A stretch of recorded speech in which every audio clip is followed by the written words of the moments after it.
আজি all over Assam union all over women council আৰু sexual demand কমিটিৰ উদ্যোগত আহ্বান কৰা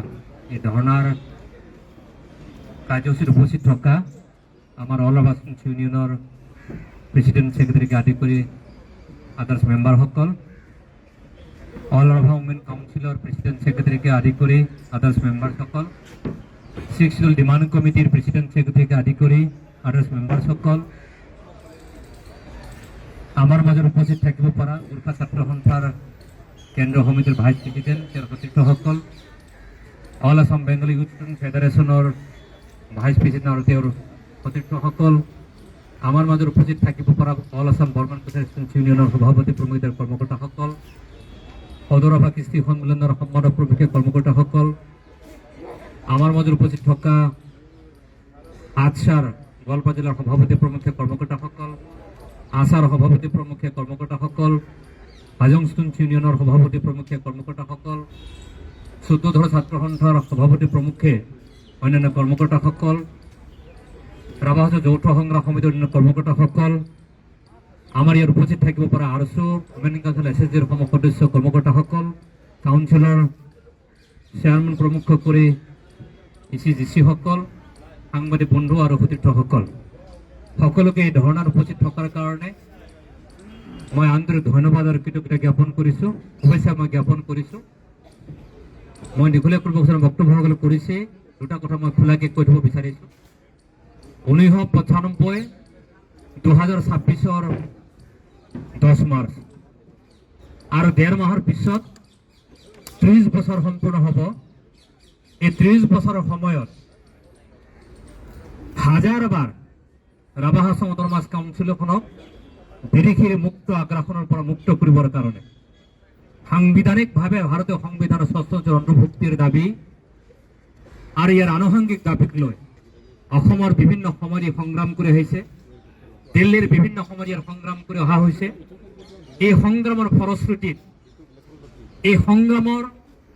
তাগিদাত পৰি অসম চৰকাৰখনে 2024 চনৰ 9 ফেব্ৰুৱাৰীত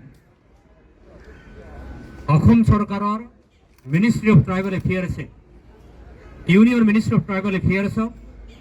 ৰাভাহা আছাম মিচিং আৰু তিৱা অট'নমাছ কাউন্সিলখনক ভাৰতবৰ্ষৰ সংবিধানৰ গণ্ডিৰ ভিতৰত কনষ্টিটিউচনেল ষ্টেটাছ অন্তৰ্ভুক্ত কৰাত আপত্তি নাই বুলি এটা আপত্তিবিহীন NOC তেখেতসকলে এতিয়া ৰিকমেণ্ডেশ্যন প্ৰেৰণ কৰিছে। আৰু সেই ৰিকমেণ্ডেশ্যন প্ৰেৰণ কৰাৰ পিছত ইতিমধ্যে তাৰ ঠিক 4 মাহৰ পিছতেই ইউনিয়ন মিনিষ্ট্ৰী অফ ট্ৰাইবেল এফেয়াৰ্ছে ইউনিয়ন মিনিষ্ট্ৰী অফ হোম এফেয়াৰ্ছক তেখেতসকলৰ তৰফৰ পৰা এই কামটো কেৱল ইউনিয়ন মিনিষ্ট্ৰী অফ হোম এফেয়াৰ্ছৰে কাম বুলি সেই কথা ইতিমধ্যে ৰিকমেণ্ডেশ্যন কৰিছে। আৰু আজি প্ৰায় এবছৰ 3 মাহ যদি আমি ধৰিবলৈ যাওঁ 15 মাহ, আজিৰ পৰা 15 মাহৰ আগত ইউনিয়ন মিনিষ্ট্ৰী অফ হোম এফেয়াৰ্ছে অসম চৰকাৰখনে কনষ্টিটিউচনেল ষ্টেটাছ মানে কি, ইয়াৰ ডিটেইল, ইয়াৰ ডিফিনিশ্যন বা ইয়াৰ আনুষংগিক কাৰবাৰক লৈ ইতিমধ্যে অসম চৰকাৰৰ তৰফৰ পৰা তেখেতসকলৰ ইয়াৰ সংক্ৰান্ত তথ্য বিচাৰিছে। ইয়াৰ মিনিং এইটোৱে, তথ্য বিচৰাৰ উদ্দেশ্য এইটোৱে যে ভাৰত চৰকাৰ ইউনিয়ন হোম মিনিষ্ট্ৰীয়ে অসম চৰকাৰক ছিগনেল দিছে যে ইয়াৰ সংক্ৰান্ত ভাৰত চৰকাৰৰ ইউনিয়ন মিনিষ্ট্ৰীয়ে ইয়াৰ সংক্ৰান্ত আলোচনাৰ প্ৰক্ৰিয়া আৰম্ভ কৰিব বিচাৰিছে। তাৰ কাৰণে অসম চৰকাৰৰ ইয়াত সদিচ্ছা, অসম চৰকাৰৰ ইচ্ছা, অসম চৰকাৰৰ ডিউটি আৰু দায়িত্বৰ ওপৰত ভিত্তি কৰি ভাৰত চৰকাৰৰ ইউনিয়ন হোম মিনিষ্ট্ৰীৰ লগত কেতিয়া আলোচনা হ'ব যি নিৰ্ভৰ হ'ব অসম চৰকাৰৰ। মই এই কথাখিনি আপোনালোকে এই কাৰণে ক'লো, আজি 15 মাহ ইউনিয়ন হোম মিনিষ্ট্ৰীয়ে ৰিপৰ্ট বিচৰা, আজি 15 মাহৰ ভিতৰত আজি ভাৰত চৰকাৰৰ লগত অসম চৰকাৰৰ উদ্যোগত প্ৰত্যক্ষভাৱে ইয়াৰ আলোচনা হোৱা নাই। কিন্তু আপোনালোকে শুনি আচৰিত পৰক, যোৱা পৰহি 10 ঘণ্টা ধৰি ভাৰতবৰ্ষৰ পাৰ্লিমেণ্টত বন্দে মাতৰম গীতটিক লৈ 10 ঘণ্টা চৰ্চা হৈছে। বন্দে মাতৰম গীতটোক লৈ যদি 10 ঘণ্টা চৰ্চা হ'ব পাৰে ভাৰতবৰ্ষৰ পাৰ্লিমেণ্টত, ৰাভাহা আছাম অট'নমাছ কাউন্সিলৰ ছিক্সুৱেল ইছ্যুটোক আজি 15 মাহে বাৰো উত্তৰ প্ৰদেশ টক কৰিব নোৱাৰা কাৰণটো এইটোৱে প্ৰমাণ, ইউনিয়ন হোম মিনিষ্ট্ৰীৰ সদিচ্ছাৰ অভাৱ, অসম চৰকাৰৰ সদিচ্ছাৰ অভাৱ, ৰাবাহা সমতৰমাস কাউন্সিল এলাকাটো বিদেশী মুক্ত কৰে তাক সাংবিধানিকভাৱে অন্তৰ্ভুক্ত কৰে তাত বসবাস কৰা 7 লাখ মানুহৰ সাংবিধানিক অধিকাৰ সুনিশ্চিত কৰিবৰ কাৰণে তাত বসবাস কৰা জনজাতি ৰাইজৰ সাংবিধানিক প্ৰাপ্যৰ পৰা বঞ্চিত ৰখাৰ যে পৰিকল্পনা তাত বসবাস কৰা বিভিন্ন জাতি জনগোষ্ঠী ধৰ্মাৱলম্বীৰ খিলঞ্জীয়া মানুহসকলৰ সাংবিধানিক প্ৰত্য সুবিধাসমূহৰ পৰা বঞ্চিত কৰি ৰখাৰ কৌশলটো হৈছে আজি 15 মাহ ধৰি ভাৰত চৰকাৰৰ লগত যি ত্ৰিপাক্ষিক তক আজিলৈকে আৰম্ভ নহল। ই আমাৰ কাৰণে আটাইতকৈ দুৰ্ভাগ্যজনক কথা। আজি এই মঞ্চৰ যোগেদি মোৰ আহ্বান থাকিব অসম চৰকাৰৰ মুখ্যমন্ত্ৰী ডাঙৰীয়াৰ প্ৰতি যে এটা বন্দে মাতৰমক লৈ যদি 10 ঘণ্টা পাৰ্লিমেণ্টত চৰ্চা হ'ব পাৰে, য'ত পাৰ্লিমেণ্টত 1 মিনিট খৰচ হয় 2.5 লাখ টকা। আপোনালোকে ভাবক 10 ঘণ্টা ডিবেট হৈছে, পাৰ্লিমেণ্টৰ 1 মিনিটৰ খৰচা হয় 2.5 লাখ টকা। 2.5 লাখ টকা খৰচ কৰি ফেলে যদি 10 ঘণ্টা ডিবেট হোৱাৰ পিছত কোনো সলিউশন নলয়, আজি 15 মাহে তেনেকে ৰখাটো অতি দুৰ্ভাগ্যজনক। তাৰ কাৰণে আগন্তুক নিৰ্বাচন আহি আছে, তাৰ কাৰণে সংগ্ৰাম অসমত চলি আহিছে আৰু সেই সংগ্ৰামৰ পৰিণতি স্বৰূপত দিল্লীত আমি জনাবৰ কাৰণে আহিছো যে আমাৰ কথা শুনক, আমাৰ কথা বুজক, আমাৰ কথা দিল্লীৰ পৰা অসম চৰকাৰৰ মুখ্যমন্ত্ৰী শুনক, অসমৰ মন্ত্ৰীসকলে শুনক, অসমৰ কেবিনেট গ্ৰুপ অফ মিনিষ্টাৰে দিল্লীক বুজাই দিয়ক ৰাবাহা সমতৰমাস কাউন্সিলৰ 7 লাখ মানুহৰ জনসাধাৰণৰ আশা আৰু আকাংক্ষা যদি পূৰণ নহয় তেতিয়াহ'লে অসমৰ আশা আকাংক্ষা পূৰণ কেতিয়াও হ'ব নোৱাৰে। গতিকে এই দৃষ্টিভংগী মই আপোনালোকক ক'লো। গতিকে আজি বিভিন্ন সময়ত আপোনালোকে গম পায়, আপোনালোকে ভালকে গম পায়, আপোনালোকে দেখিছে, আপোনালোকে দেখিব পাব, আপোনালোকে চাব য'ত ৰিপাব্লিক ভাৰতৰ এটা টক শ্ব' আৰম্ভ হয় যে পুছতা হয় ভাৰত, तार प्रोग्राम है। तो आज यहाँ में दिल्ली में जंतर मंतर में हम राबाहा संघ ने पूछना चाहते हैं कब तब जैसे पार्लियामेंट के अंदर भारत का एक गीत को लेके जो वंदे मातरम गीत लेके 10 घंटा तक तो हमें डिस्कस होता है, चर्चा होता है, लेकिन लास्ट 15 मंथ 15 महीने तक जहां तक भारत सरकार ने असम सरकार के मिल करके एक बार भी हमारे साथ डिस्कस नहीं कर, क्यों ऐसा क्यों होता है? इसलिए हमारे पूछना चाहते हैं अमित शाह जी को कि हमारे के भारत का नागरिक नहीं है, हम भी भारत का नागरिक हैं, हम इस देश के लिए हम नागरिक हैं, हम इस देश के लिए हम भी कुछ करना चाहते हैं, लेकिन हमारे लिए जो सुविधाएं हैं भारत के संविधान के अनुसार जो सुविधाएं उपलब्ध है उस सुविधाओं को अंतर्भुक्त कर उन सुविधाओं को उपलब्ध करने के लिए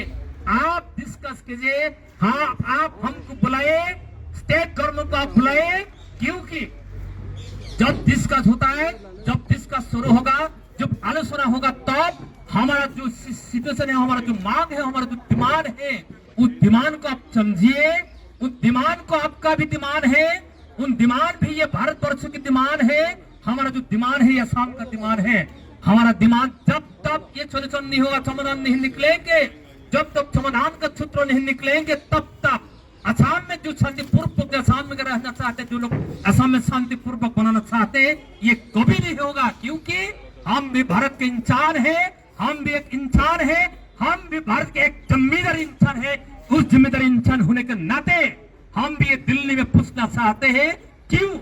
ऐसे होता है। इसलिए भारत के ये संविधान के अनुसार हमको भारत के जो सिख शेड्यूल है, सिख शेड्यूल को जितना जल्दी हो सके राबाहा समतरमास काउंसिल को अंतर्भुक्त किया जाए, क्योंकि यहाँ का जो विदेशी विस्मृतियां है जिस तरह से आते हैं, जिसका जो बफर जोन है वो बफर जोन हमारे इलाका में है, तो उसके अलावा वहाँ का कुछ नहीं है। उसके अलावा भी हमारा जो और दूसरा दिमाग भी है, जो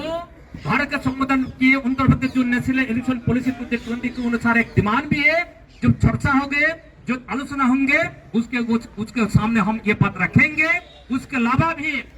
जो मेघालय में रहने वाले जो राभा लोग होते हैं, जो मेघालय में रहने वाला राभा लोग होता है, जो वेस्ट बंगाल में रहने वाला जो राभा लोग है, वो जंगल में रह रहे, उसको एक पॉलिटिकल सेटलमेंट हमको चाहिए। इसलिए हम ये दिल्ली आ गए, बार बार हम लोग दिल्ली आने नहीं चाहते, क्योंकि ये भारत है, ये हमारा देश है, ये हिंदुस्तान है। यदि आप लोग हम हिंदुस्तान के जिम्मेदार नागरिक आप लोग मानते हैं, तो हमारा जो डिमांड है, इस डिमांड को जितना जल्दी हो सके ये आप लोग पूरा कीजिए। यदि पूरा नहीं किए तो आने वाला जो भारत असम का जो चुनाव है, आने वाला जो विधानसभा का जो चुनाव है, उस चुनाव में भारतीय जनता पार्टी को जो वो चुनाव लड़ने के जाएंगे, तो वहां में ऐसे हमारे ये आप लोग को इतना आप लोग का प्रत्यावान आपको मिलेंगे क्योंकि आप लोग सोच भी नहीं सकते कि गांव में क्या होने वाला है। तो यही कारण आप लोग এই কথাখিনি আপোনালোকক কলো আমি সুন্দৰে ধৰ্ণাটো দিলো। আমি সময় আহি থাকিম, দিল্লীত আমি কম, দিছপুৰত আমি কম, অসমৰ আমাৰ আন্দোলন চলি থাকিব, কন্টিনিউ চলি থাকিব। কেতিয়া আমি চিক্সিল পাওঁগে ডাঙৰ কথা নহয়, আমাৰ মুভমেণ্ট চলি থাকিব, মুভমেণ্ট আমি চলাই থাকিম, সকলো মুভমেণ্ট চলাই থাকিম, পলিটিকেল মুভমেণ্ট চলাই থাকিম, সোশ্যাল মুভমেণ্ট আমি চলাই থাকিম, আমি ৰাজপথৰ মুভমেণ্ট আমি চলাই থাকিম। সকলো মুভমেণ্ট চলাই অসম চৰকাৰক বাধ্য কৰাম, ভাৰত চৰকাৰক বাধ্য কৰাম আৰু আমি চিক্সিজৰ এদিন নহয় এদিন আমি লৈহে আশাৰে কোনো শক্তি আমাক বান্ধি ৰাখিব নোৱাৰে, এই কথাখিনি আমাৰ স্পষ্ট। তো সকলো সংগ্ৰামী বন্ধুসকলক পুনৰবাৰ মই ধন্যবাদ জ্ঞাপন মই কৰিছো।